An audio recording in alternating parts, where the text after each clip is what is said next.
Ciao and welcome to this new tutorial. Today I want to continue a topic I've started on one of my previous video, which is MIDI controller and the effects into the SP. But before starting, I want to introduce you to my new guide, the Basic Music Theory for Electronic Musician, which is out on my Gumroad page. I've prepared this guide in order to help you to understand a little bit better how the basic music theory works, scales, chords, and I've included also charts for playing your scales and chords on the SP404 and Polygon tracker. Go check out on my Gumroad page if you want to learn how to inject new colors in your music. In the previous video, I talk mostly about bass 1 and 2, which is natural because they are the dynamic basses we have into the SP, while the bass 3 and 4 are mostly used as a fixed bass. This is due to the fact that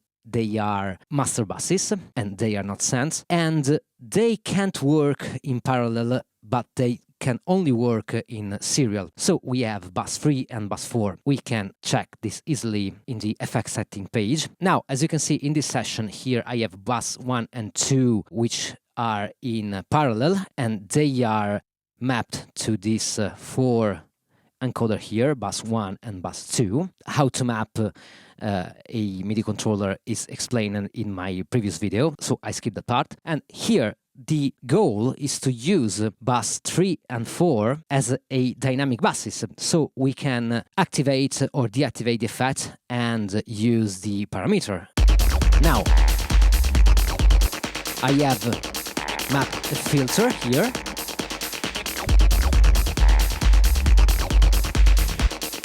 So I can activate the filter or a crusher,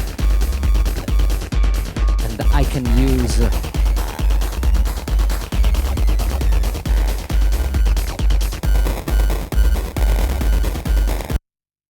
the parameter I have mapped here. Let me show you.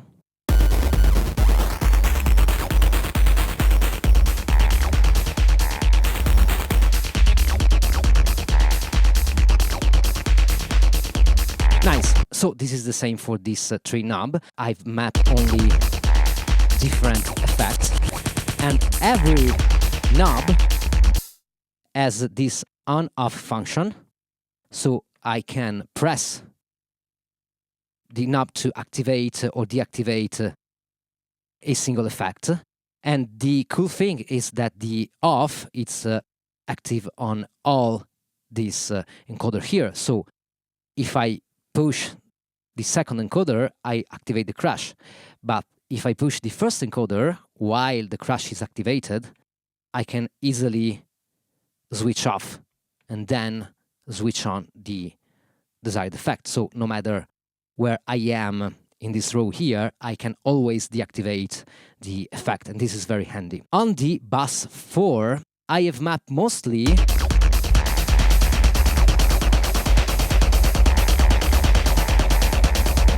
ambience.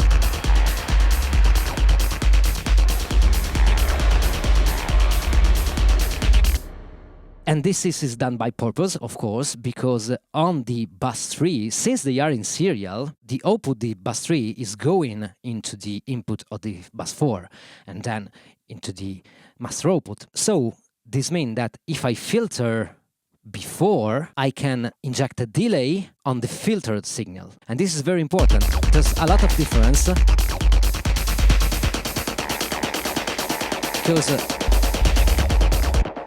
if I do the upside down, so delay and filter, I will filter the delay also. And I don't want that because the delay is an ambience. I want to retain the tail of the delay. So the basic concept is to have on bass 3 something that can really change the dynamic and the mood. The filter to me is a handy tool.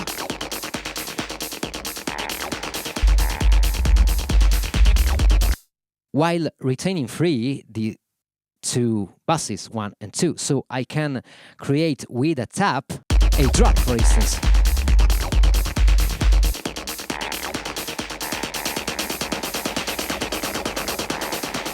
and I can control the various parameters here.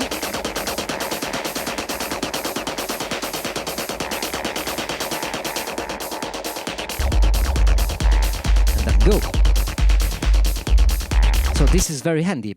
And we are, again, leaving free the two buses. So we can also do a trick like this. I have here the filter. Now, let's activate a reverb, just to have some space. Bus 3 and bus 4, filter and the reverb. And now, let's say I want to switch to the scatter. I'm losing, of course, the filtering stuff. But by having the bus 1 free, and the bus 1 is obviously assigned to specific pads, so specific sample, in this case to this kick. Now we are filtering away this kick, so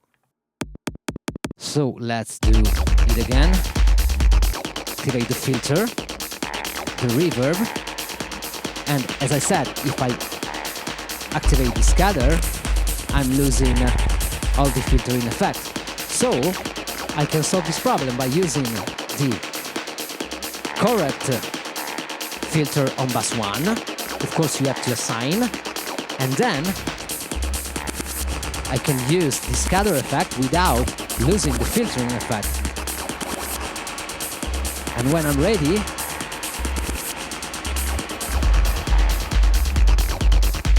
go back. This gives us a lot of possibilities to build shortcuts, basically, for a lot of things, a lot of situations.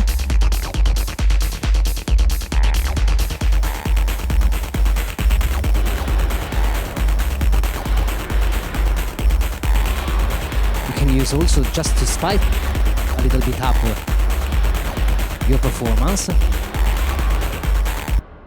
So let's map these two final controls so I can give you a technical perspective on mapping these two controls at least. So now I want to use the on-off switch. Now we are on bus 3, so channel 3, MIDI channel 3. Buses are subdivided in bus 1, 2, 3, 4 and 5. The 5 is the input effect bus.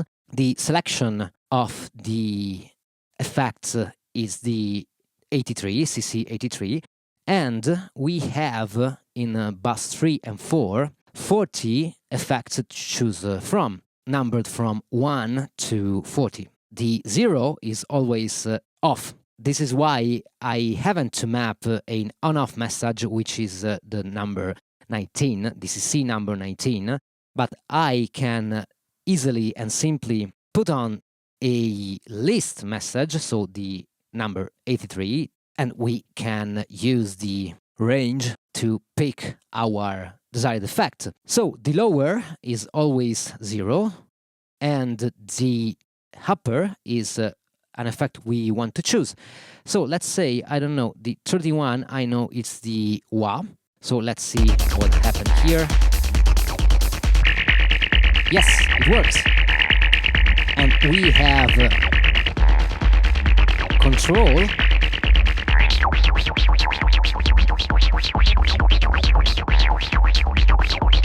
over these three, over the first row of parameter. If we want to map also the second row, the correct CC numbers are 80, 81 and 82. And for the first row is 16, 17 and 18. So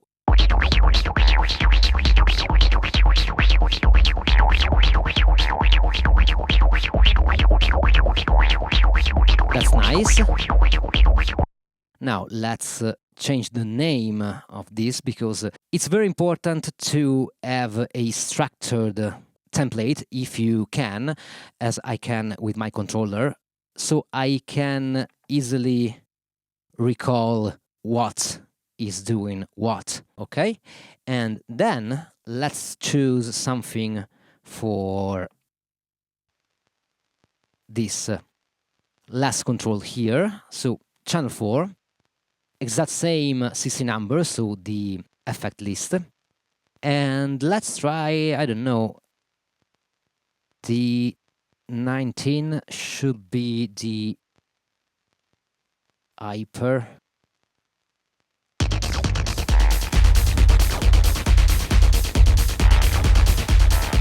Yeah.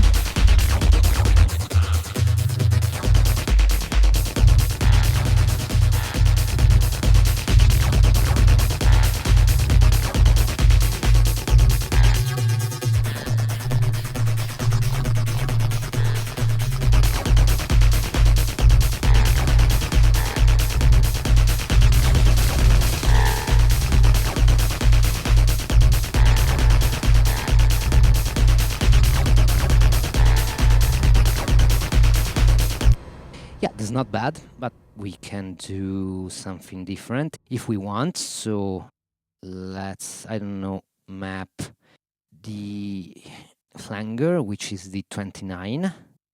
Yes. And let's see what we can do.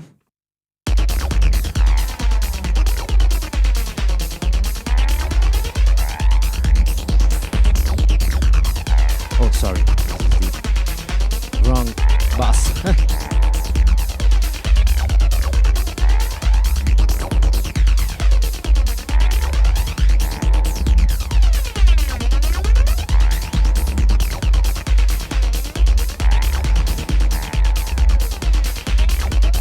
That could be nice.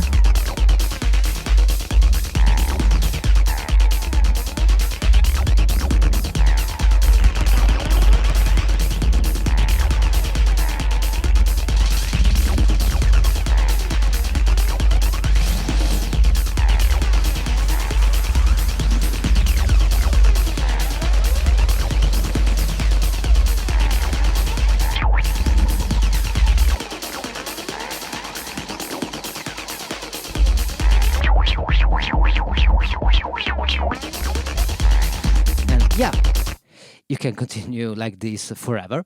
As you can hear, you can map whatever effects from this list. And this is very, very convenient because you can use all the 4 buses at the same time and dynamically. So this is a big improvement of using the effects in a live set situation with the ESP only. I'm studying this during this period of time because I'm working on a 3-track set on the SP404 only paired with this little MIDI controller. And this is a lot of fun. So if you have a MIDI controller, just map to the SP and this will unlock all this great potential that I just showed you with 4 easily reachable live at the same time, and you can map all the controls. So if you have more pages or a controller with more encoder or button, you can even map more control, even all the 6 control in a single row, so you have all the effects at your disposal. But just with this little MIDI controller, I have basically 16 effects mapped to the whole controller, subdivided on the different buses. That's a lot of power. And to recap, the basic concept here is to leave your bus 1 and 2 free to do their own stuff, connected to different samples, and they are in parallel, and use the bus 3 and 4 as a global shortcut to do transition, filter, or do some crazy stuff with the scatter, wah-wah, and stuff like that. Ideally, you want to use some kind of ambience on the last bus, just to have the tails preserved